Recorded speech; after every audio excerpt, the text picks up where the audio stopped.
Boa noite, pessoal. Primeiro, gostaria de agradecer o Cláudio Salgado em nome da SBH e a doutora Patrícia Depps pelo convite aqui do Info Hansen. Minha palestra é sobre ultrassonografia de nervos periféricos na hanseníase. Eu sou médico, graduado, pós-graduado e pós-graduando da Faculdade de Medicina de Ribeirão Preto. E minha tese é neuropatia na hanseníase. Ultrassonografia são os ecos, nós podemos ver os ecos do corpo. Então a gente diz que a medicina clínica é como se fosse um cego tentando ver. Quando a gente acrescenta o exame físico, são os olhos de Tandera, e o ultrassom como novo esteto é a medicina do futuro, a medicina guiada pela ecografia. Só para definir o ultrassom, o modo B é essa escala de cinza, onde a gente vê aqui a pele, na verdade, uma vacina de BCG inflamada pós-contaminação por Hansen. E o modo Doppler são essas corzinhas. Nós definimos o hiperecóico como estruturas brancas, o anecoico como preta e o hipoecóico no meio termo. Bom, a técnica da ultrassonografia de nervos periféricos, ela envolve um aparelho, pode ser portátil ou fixo, com uma resolução, isso é muito importante, de 4 a 16, de 3 a 12, de 18 a 23, geralmente maior que 15 MHz, faz um bom exame. E o operador tem que ser treinado em condições dermatoneurológicas, não basta só saber a técnica do exame, tem que ter conhecimento das patologias. Aqui, para mostrar a diferença de uma sonda de 3 a 10 do nervo tibial, uma sonda de 4 a 16 do nervo tibial, e numa 18 a 23, nós conseguimos ver aqui o epineuro, todos os fascículos embebidos pelo endoneuro de um radial cutâneo, que é um nervo bem fininho, quase um fiozinho de cabelo no punho, cutâneo dorsal. A sonoanatomia, isso aqui é uma foto de uma campanha mostrando que com ultrassom portátil, em qualquer lugar, a qualquer hora, nós conseguimos fazer a avaliação dos nervos periféricos. Então, para as campanhas também é muito interessante. Bom, o nervo é uma estrutura ovalada ou arredondada, é composto por vários fascículos, que são essas estruturas arredondadas, embebidos por um perineuro e tudo embebido em um epineuro. Num corte ultrassonográfico, isso aqui é uma visão longitudinal do nervo ulnar. Então, são múltiplas estruturas, como se fossem vários caninhos de PVC dentro dessa estrutura, hipoecóicas, entremeadas por essas linhazinhas hiperecóicas, revestida por uma lâmina externa também branca e hiperecóica, que é o epineuro. E já num corte transversal, são várias estruturas arredondadas, embebidas num perineuro branquinho, e tudo embebido num epineuro, que é a parte mais externa. E aqui uma figura representando cada fibra, cada fascículo dentro do nervo, tudo envolvido por um epineuro. Essa é uma prancha do Dr. Marco Andrei e minha, para fazer um esquema mostrando aqui o epineuro. O endoneuro envolve cada fibra, cada fascículo é envolvido por um endoneuro, por um perineuro, e tudo pelo epineuro. E nós temos tanto vasos endoneurais quanto epineurais, que é importante na diagnóstico da neuropatia hansênica. Aqui uma figura do nervo mediano. Epa. Bom, pulou o vídeo. Depois eu tento voltar, pessoal. A análise quantitativa e qualitativa cross-sectional area, é a área transversa do nervo. E o que tem além da cross-sectional area na avaliação dos nervos periféricos? Bom, os pontos de avaliação das áreas são geralmente próximos aos túneis osteofibrosos. Então, no cotovelo, o túnel cubital, que é onde o clínico faz a palpação entre o epicôndilo medial e a tróclea humeral. No túnel carpal, nós fazemos avaliação entre os ossículos do carpo. O fibular comum na cabeça da fíbula e o tibial na face medial do maléolo, maléolo medial. Nós sempre procuramos esses pontos anatômicos pela facilidade de e padronização das medidas. E geralmente é o ponto onde avalia o teste de Tinel, no carpo, no túnel cubital, na cabeça da fíbula ou clínico palpa ou no maléolo medial. Aqui várias figurinhas de ultrassom mostrando a cabeça da fíbula e aqui um nervo num corte transversal fibular. Aqui são as traves dos músculos. Proximal a ele, o mesmo nervo, e a gente consegue ver que na cabeça da fíbula tem uma área muito aumentada em relação à parte proximal. Isso a gente tem chamado de focalidade, que é uma alteração muito comum na hanseníase. As outras figuras só mostrando que a padronização é muito boa pelo método. Cabeça da fíbula, nervo fibular. Nervo fibular esquerdo, cabeça da fíbula, nervo fibular e a musculatura. Cabeça da fíbula, nervo fibular. E aqui na raiz da coxa, mostrando a trave que divide o compartimento posterior dos músculos da coxa. E aqui a mesma trave. O que tem hoje na neurosonoanatomia da hanseníase? O que nós conseguimos ver? Primeiro, as indicações do método. Se o paciente tem lesões cutâneas hipoanestésicas, atrofias ou hipotrofias de intrínsecos de mão e pés, a neuropatia suspeita de aguda ou crônica, se tem perda de força, investigar a hanseníase neural pura. Então, aquele paciente que tem sintomatologia de dor mal localizada, choque, perda de força, perda de área de pelo, e nós não conseguimos encontrar a tão famosa mancha, nós devemos investigar com ultrassom para ver se não pode ter espessamento. E a principal causa de neuropatia hipertrófica do Brasil e do mundo, e a única que tem tratamento, é a neuropatia hansênica. O ultrassom ajuda nos diagnósticos diferenciais das outras neuropatias compressivas ou traumáticas ou familiares. E ele tem se tornado importante na avaliação de contatos. Como que deve ser solicitado o exame? Ecografia ou ultrassonografia de nervos periféricos, bilateral, com Doppler e cross-sectional area. Tem que escrever tudo certinho para que o radiologista, o ultrassonografista que faça esse exame consiga dar o maior número de informações para vocês. Especificar que vocês querem o mediano e onde, o ulnar aonde, fibular, tibial, sural, radial, o orbicular, o supratroclear, todos esses nervos nós conseguimos ver. Quais são os benefícios da ultrassonografia? O diagnóstico de espessamento neural ele é muito mais sensível quando visto pela ultrassonografia do que na palpação. E isso já está publicado, que a palpação é subjetiva e com pouca acurácia quando comparada à ecografia. O ultrassom ele localiza e define melhor o ponto de espessamento neural ou a alteração do nervo. O que seria isso? Às vezes, durante o exame de palpação, nós conseguimos acessar os túneis, mas proximal ao túnel, onde está a maior parte das alterações da hanseníase, é praticamente inacessível, principalmente naquele paciente fofinho ou naquele paciente muito musculoso que tem uma massa difícil de ser adentrada pelos dedos. E o ultrassom, a gente consegue ver embaixo dessa ponta do iceberg.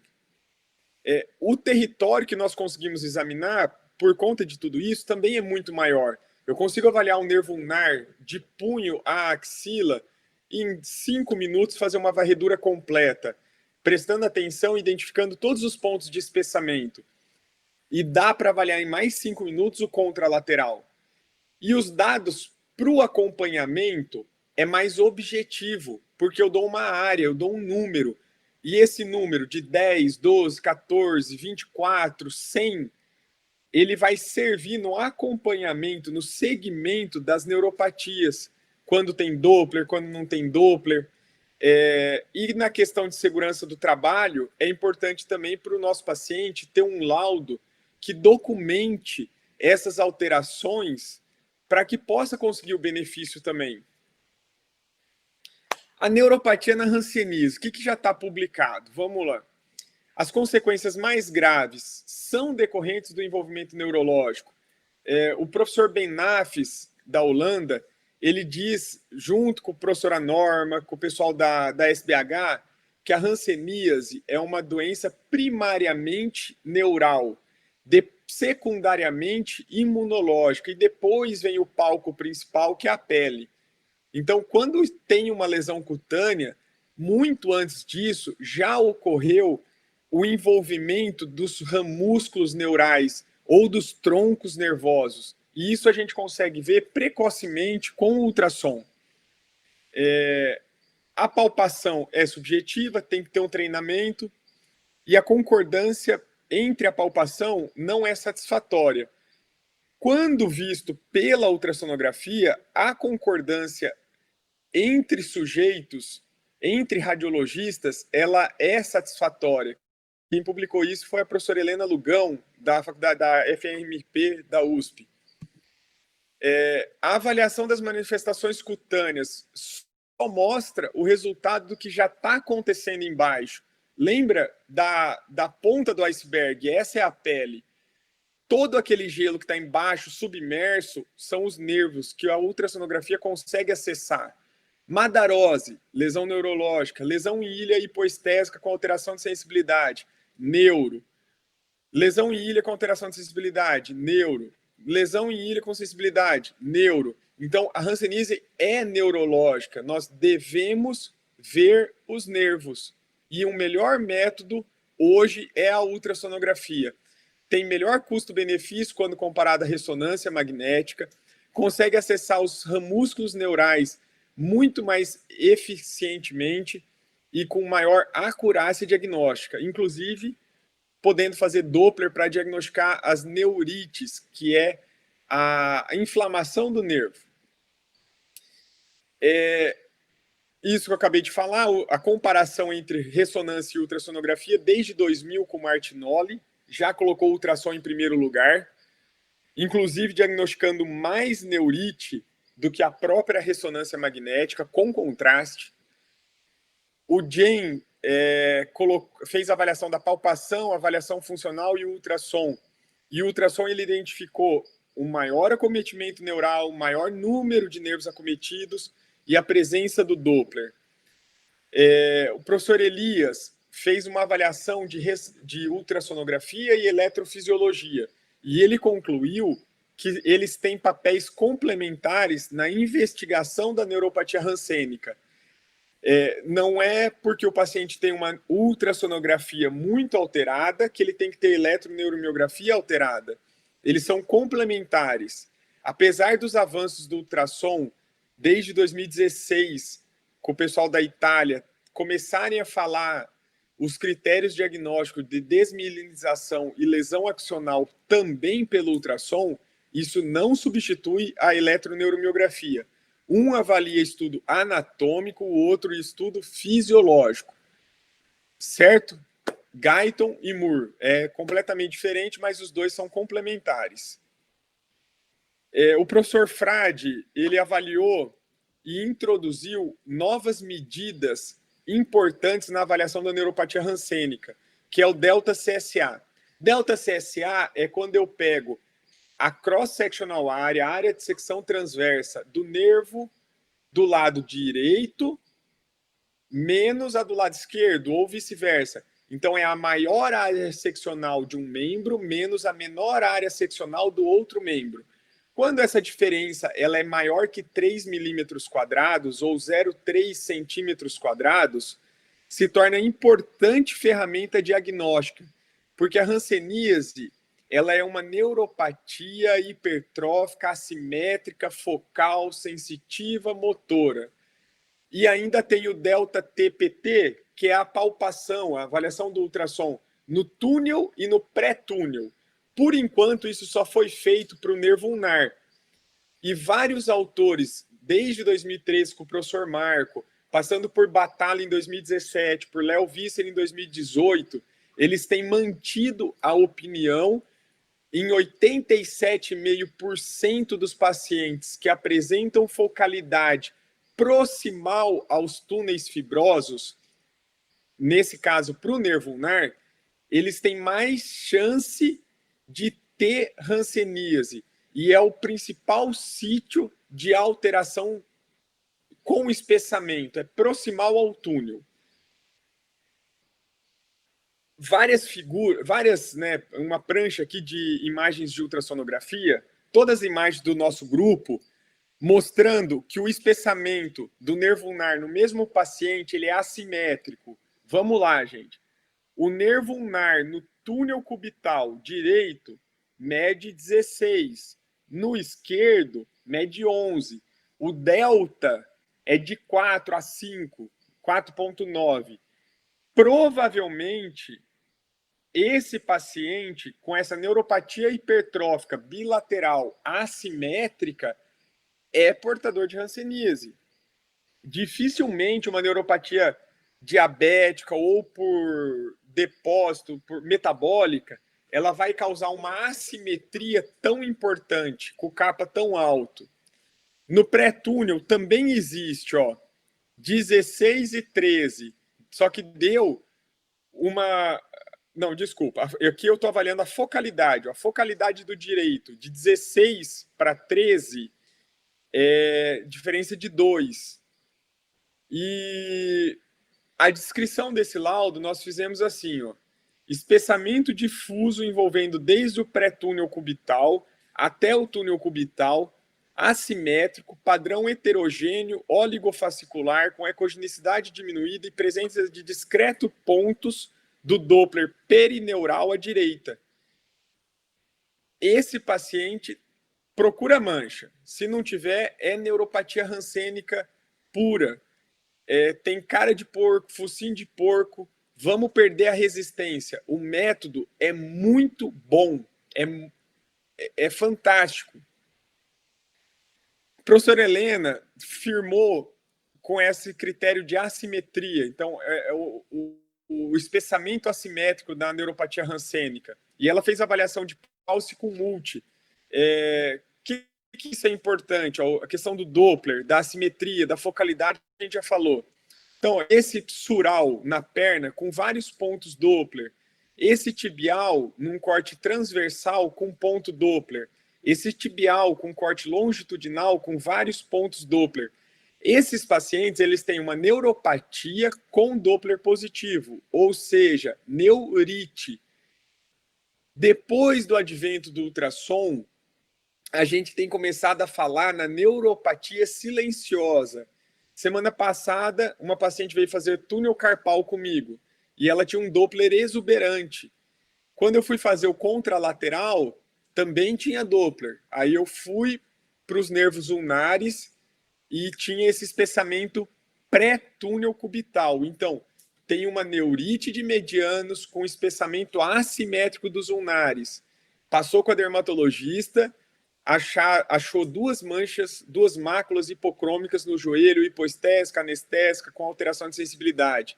O ultrassom ajudou no diagnóstico, e melhorou a terapêutica, instituiu e auxiliou na introdução e depois na retirada do corticoide. Então, essa é a importância que o método vem trazendo. Esse trabalho aqui é muito importante para quem trabalha com hanseníase.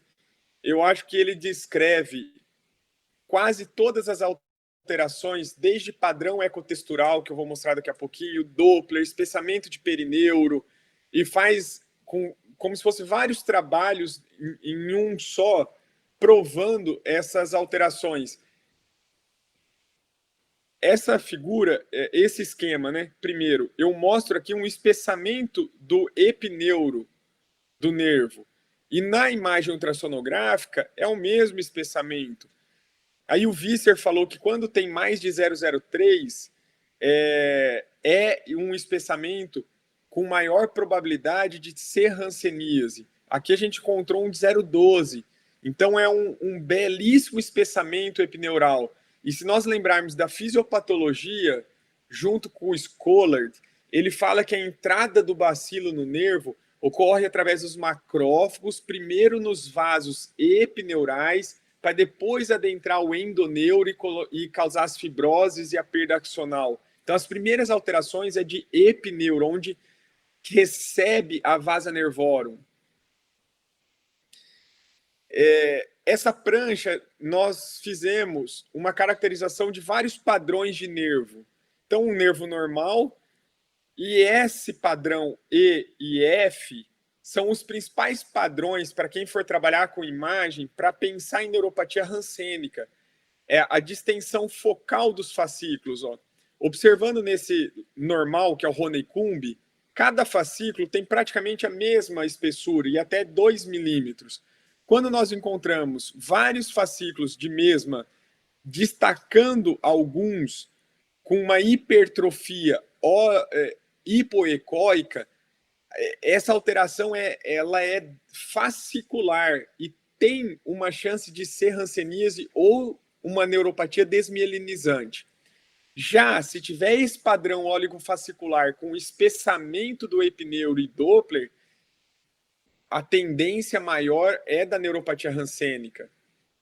Essa prancha eu coloquei não em ordem cronológica, mas 2009 reforçado em 2015, que os pacientes com hanseníase, eles têm pelo menos um nervo espessado, com a área seccional pelo menos 2 vezes o desvio padrão da normalidade. 2012 e 2016, colocamos o espessamento do nervo ulnar mais severo acima do epicôndilo medial, então no terço proximal, distal do braço. 2016, as alterações morfológicas, e aqui 2000 também, com Martinoli, tem áreas hiperecóicas, o padrão oligofascicular, que são as áreas hipoecóicas, ou a perda do padrão fascicular, que seria essa prancha. Tudo isso tem alta sensibilidade e especificidade para hanseníase. O aumento com espessamento associado a alterações de padrões morfológicos, que são distensão focal de fascículos ou perda do padrão fascicular, também é muito sugestivo por vários autores, reforçado por nosso grupo lá da FMRP, com alta suspeição para hanseníase. 2012, ponto de corte do epineuro de 0,49. 2012, espessamento com nervo hipoecóico. Nós conseguimos fazer o casamento de várias alterações, além do espessamento. Então, além da área seccional transversa, nós temos vários padrões morfológicos. Lógico, precisa começar a aumentar os cursos de ultrassom nessa área de neurossonoanatomia, melhorar a capacidade diagnóstica dos nossos colegas, mas nós podemos ajudar eles. É só mostrar essa prancha e algumas figuras. Bom, a questão de assimetria, desde 2013 o professor falando de delta CSA, delta TPT. Então, delta TPT é esse espessamento acima do epicôndilo medial. Delta CSA é o padrão assimétrico. Aí, 2015, nosso grupo reforçou os critérios de assimetria. E 2016, desde 2012, com a FOS, com o Marco, há hipertrofia neural em diferentes segmentos do próprio nervo, que é também esse espessamento severo acima do epicôndilo. Vou fazer um quiz aqui, pessoal. O verde aqui é um nervo normal.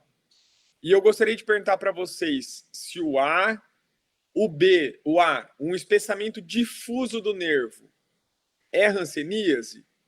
B, um espessamento difuso, mas menos severo que o A, é hanseníase? Um espessamento só nos túneis osteofibrosos, é hanseníase? Ou um espessamento assimétrico com focalidade no próprio nervo, é hanseníase? Então, essa letra D é o quiz correto. Letra A são as neuropatias imunomediadas, tipo Charcot-Marie-Tooth. Letra B pode ser as metabólicas, tipo diabetes, hipotireoidismo, ou as vasculopatias. Na letra C, a gente deixa para as familiares ou para as traumáticas, por conta do trauma repetitivo. Lembrando que essa familiar, tipo HMPP, ela ocorre mais dentro do túnel cubital, entre o epicôndilo e a tróclea. Ela não ocorre proximal ao túnel. Esse espessamento proximal, ó, tem que pensar em hanseníase em 87,5%, de acordo com Batalla, Visser, Marco, Foz e N outros.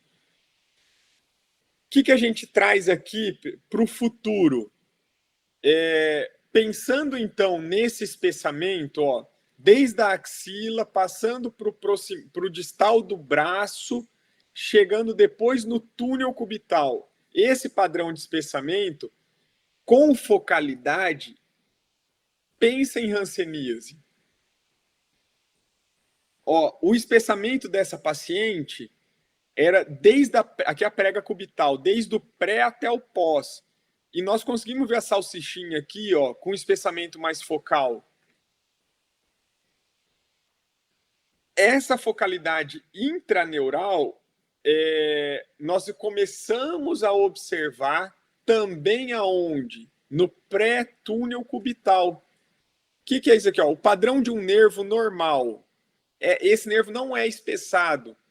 Mas olha só, o padrão, aquele padrão de Honeycomb ou de várias estruturas tubulares, hipoecóicas, embebidas pelo perineuro hiperecóico.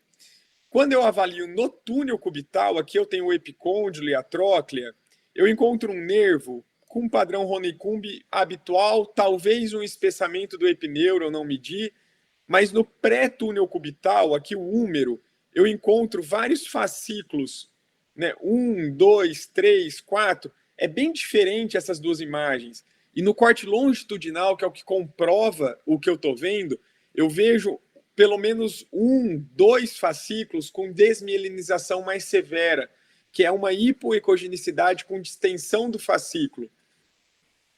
Não publicamos ainda, mas provavelmente essa focalidade intraneural faz a mesma correlação com a fisiopatologia que o Schollard descreveu e tende a respeitar essa focalidade que Marco Andrei, Lugão, Foz, Batalla, Gupta, Visser vem falando desde o ano 2012. Futuro também, o ultrassom de pele para avaliação de cicatriz de BCG ou para avaliação de eritema nodoso, porque às vezes a gente consegue diferenciar o eritema nodoso de uma outra lesão cutânea, porque ele envolve principalmente a hipoderme, respeitando aqui a primeira camada, que é a epiderme e a derme superficial. Então ela é uma infiltração subcutânea, e o ultrassom consegue auxiliar nisso, consegue avaliar o índice de resistência desses vasos principais com menor que 0,6, indicando um processo inflamatório. Então essa reação provavelmente bate com a clínica, é uma lesão tipo eritema nodoso. Talvez os clínicos não tenham dúvida, mas o ultrassom também pode ajudar nas lesões de pele. Bom, as referências são os cursos que a equipe foi fazendo. Aqui tem a referência do Elias, Frade, Jane, todo mundo que a gente veio citando. Gostaria de agradecer muito o convite, lembrar que a hanseníase tem cura, é uma doença primariamente neural, e se é neural, por que não fazer uma avaliação pormenorizada desses nervos, dos principais nervos, ulnar, fibular, pelo menos na avaliação de contatos, para saber quem que eu tenho que ter um acompanhamento mais precoce, mais seriado. Se o paciente tem uma neurite, quando que eu vou diminuir essa dose de corticoide? Tudo isso a gente tem evoluído muito, desde 1990, quando começou, até agora, 2018, 2019, com N publicações. Então, muito obrigado, Patrícia, muito obrigado o professor Cláudio Salgado, da SBH, que cedeu o espaço aqui para nós. Fico à disposição depois no Instagram EcoVoltan ou no meu e-mail voltan@gmail.com para a gente poder passar as referências ou alguma coisa que vocês queiram a mais. Muito obrigado, uma boa noite a todos, fiquem com Deus, ótimo congresso.